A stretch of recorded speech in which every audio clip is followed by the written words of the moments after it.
There's always one person. The pipe bursts. The car won't start.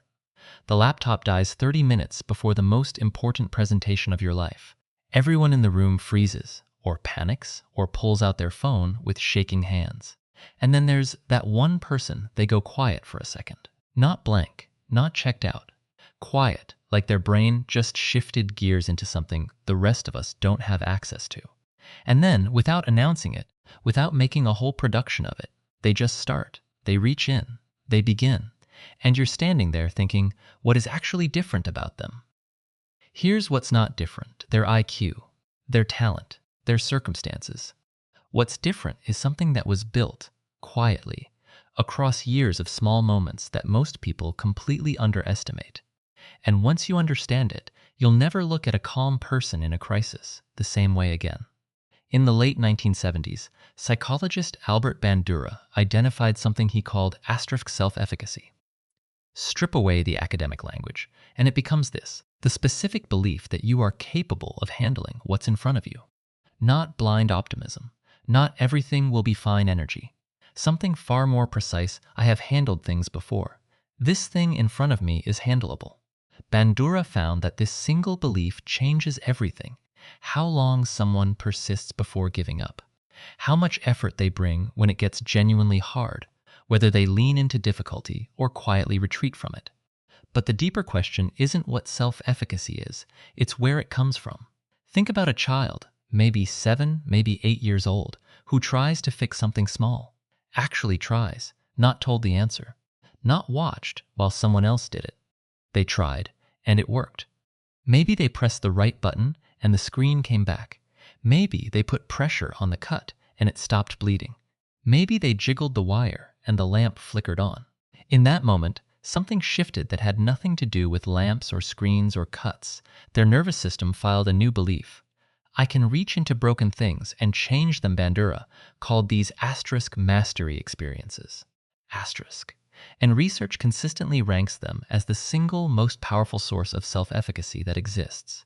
Not praise, not encouragement, not watching someone competent do it for you doing it yourself. That's the thing that actually sticks. Julian Rotter spent years studying what he called locus of control, the degree to which a person believes their own actions actually shape outcomes versus believing that luck, fate, or other people are mostly in charge. People who sit on the internal end of that scale, the ones who genuinely believe their effort matters, don't just fix things better. They're less likely to develop depression. They cope with stress without dismantling their lives in the process. They persist longer when it gets hard, across cultures, across age groups, across vastly different circumstances. The feeling that your actions count turns out to be one of the most protective psychological traits a human being can carry. And most of these people were not born with it. It came from specific moments, usually early. Either a parent who said, I'm not going to give you the answer, I'm going to help you find it, or a parent who simply wasn't there, so the kid found it alone. Two very different childhoods, same destination. Now here's the part that surprises people most, because it looks like confidence from the outside. But it's actually something far more interesting. The fixer in your life is not certain it's going to work out. They don't have a guarantee. They feel the same uncertainty you feel standing in front of a broken situation. What's different is that the uncertainty doesn't feel like a verdict to them. It feels like a starting point. Psychologists call this tolerance of ambiguity, the ability to sit inside a situation where you don't yet know the answer and stay functional while you figure it out. People who struggle with ambiguity need resolution fast. They need someone to tell them it's going to be okay right now. And when that reassurance doesn't come, anxiety floods in, and they freeze or they hand it off to whoever looks calm and take 3 steps back. The fixer learned, somewhere along the way, to be okay inside the uncomfortable in-between. That's the real skill. Not knowing more, fearing the unknown less. I want to pause here and be honest with you, because a video that skips this part isn't really serving you. Some people who can fix everything, emotionally, practically, logistically, for everyone around them, aren't doing it from a place of strength. Some of them learned to fix things because it was the only way they felt safe. The approval lived in the solution. Being helpless at some point in their history was genuinely dangerous. So their nervous system made a quiet decision. I will never be helpless again, and that looks like capability. But underneath, it's a wound that learned to look useful. The tell? Ask them to let someone else handle it. Watch what happens to their body. They can't relax. They hover.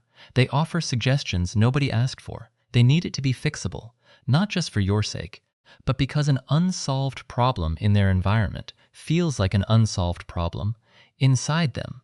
That's not strength wearing a competence costume. That's a coping mechanism wearing one. But then there's the other kind, and this is the one worth really looking at. The person who fixes things because broken things genuinely fascinate them. The gap between not working and working is one of the most interesting places in the world to them. They'll pull apart something they already fixed just to understand it better. They'll ask questions with no practical use. They'll explain what went wrong in a level of detail nobody requested, not to show off, but because they're delighted. Like they just discovered something beautiful hiding inside something ordinary. These people fell in love with competence itself, not the outcome, the process, the figuring out.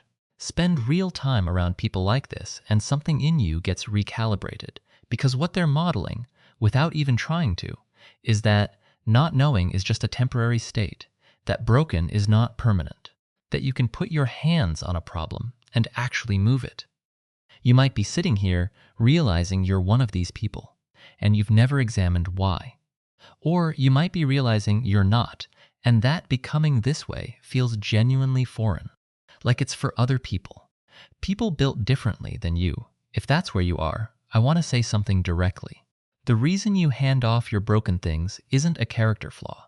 It's a history, a set of experiences that taught you reliably and repeatedly that problems are things that happen to you, not things you have the power to meet. And that isn't permanent.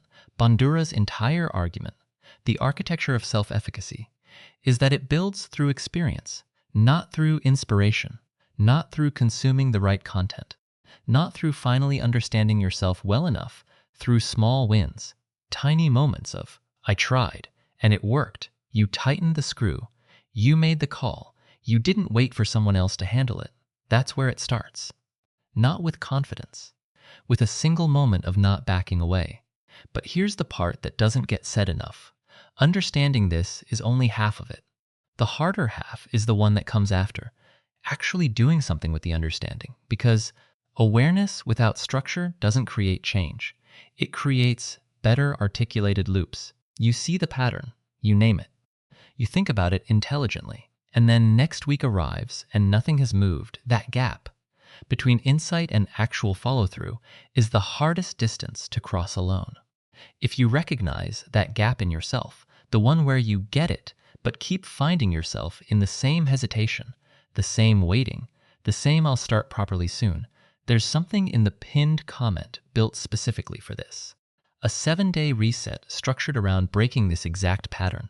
The overthinking, the emotional blocks, the stop-start cycle that motivation alone was never going to fix.